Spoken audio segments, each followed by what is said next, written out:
All right, thank you for sticking around.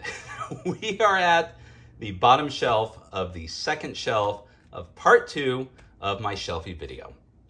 So as you can tell, my voice is starting to go a bit here. I hope this is not too exhaustive a tour, but I'm having fun, and I hope you're having a good time taking a look at things that are on my shelf. Maybe striking some nostalgia in you, maybe showing you some games you haven't heard of before, and it is what it is. Anyways, let's move on. So this shelf, as you can see, is only half full, so this should go relatively quick. Most of these are the most recent books that I purchased or that I have obtained, and some are ones that I've had for a while but just have made their way to this part as I've reorganized my shelf. So let us begin.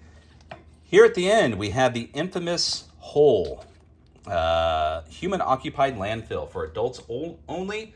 And what can I say about this? This is 90s extreme. This is 90s extreme at its worst and its best. I mean, for Christ's sakes, how in the hell are you supposed to read this? And how the hell am I supposed to read this in my later years, needing glasses and just not having the time or attention span to go through this? I may do a more detailed video of this at a later date. Looking forward to that. Here at the end, we have Tingleverse. Just recently did an adventure for some friends. This was a birthday present, Christmas present, kind of a joke Christmas present from Keith from Rolling Boxcars. And ever since it arrived, they've been begging me to run a game for this. I put it off, denied it, threatened to never talk to them again if they continued, and eventually folded. Ran a game for it, had a good time. I mean, you say what you will. Chuck Tingle is highly imaginative. There's a lot of crazy, Gonzo-esque things within this particular game that you can use in other games if you like. Yes, there is some tongue-in-cheek erotica in here. There's some blatant erotica. But nothing that is overly offensive, and things just to have fun with. I did, the game that I ran was called The Disappearance at Ram Branch. The players were part of the Highway 15 Gas and Stop Mini Market, Shoe Repair, and Detective Agency. So as you can tell, this is a game to just kind of go balls to the wall with and have fun. But sad to say, the rule set itself is broken. So if you're a fan of Chuck Tingle and the Tingleverse, definitely use everything that's within these books, but find a different rule set to play it. Set that aside here. Next to it, we have A Song of Fire and Ice. Oh shit! There it goes the shelf. I'll fix that in a minute. This is the second printing of this role-playing game. This is one that I picked up recently. It has gone into non-print status. It's not being reprinted at all. It is becoming a collector's item. So if you see this out in the store still, grab it if you're interested in playing it. Hopefully to spend some time with that later on. We gotta push these together here before it falls over.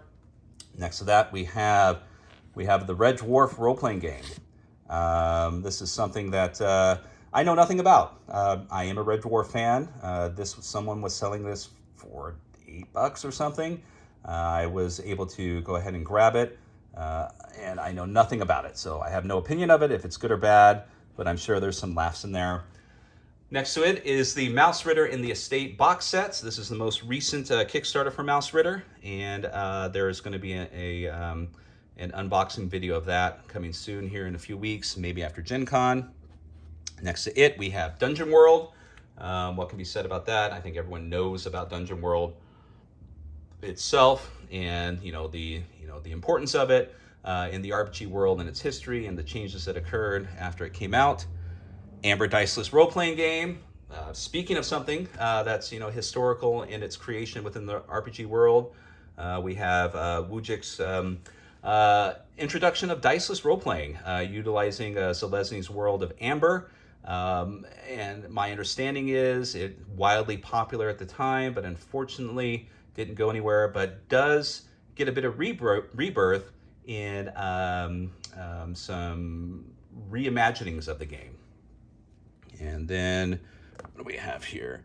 And then here at the tail end is quite a bit of ACTUNG Cthulhu's entry from Modifius.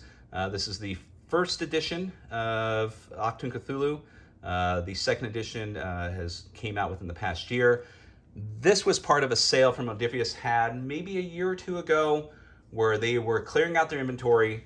These are no longer being printed. Some of these are collector's items, but they were selling them at the time for $2, $3 a piece for things such as hardbacks. This was something that everyone jumped on and grabbed along with Space 1889, and I was one of them. And once again, I mean, even if you're not a fan of the rule sets that are utilized within the game, I believe it utilizes Cthulhu 6th edition and also Fate. It still is a wealth of information, whether you're going to be utilizing it in ACTUNG Cthulhu, in a World War II campaign, or other games. Just having them itself, even if you're not going to run the game proper, you can still pick it apart and use it elsewhere. And there we are. That is the end of part 2 of my Shelfie video. Thanking everyone for bringing me about 300 plus subscribers. This one was a quick one, and we will continue some other time with the bottom or the opposite end of the utility shelf. And that one's going to be even longer. So I'm going to decide how to do that video a different day, as I've got other things that I need to focus upon. But hope you enjoy this video. And thank you once again for watching, for enjoying this. And I think I'll close with, if there's any of these games that you see on my shelves here, whether it be part 1, part 2, or even part 3 as they come up, that you'd like me to give a little bit more attention to or focus on, or even take a look at, review, or whatever the case may be, let me know. Shoot me up on Twitter, make a comment in the comments below, whatever the case may be. Just reach out however way you want. And yeah, I'll do a video of it hopefully in the near future. Thank you all for watching. Take care, and we will see you soon on the part 3 of my Shelfie video. Bye-bye.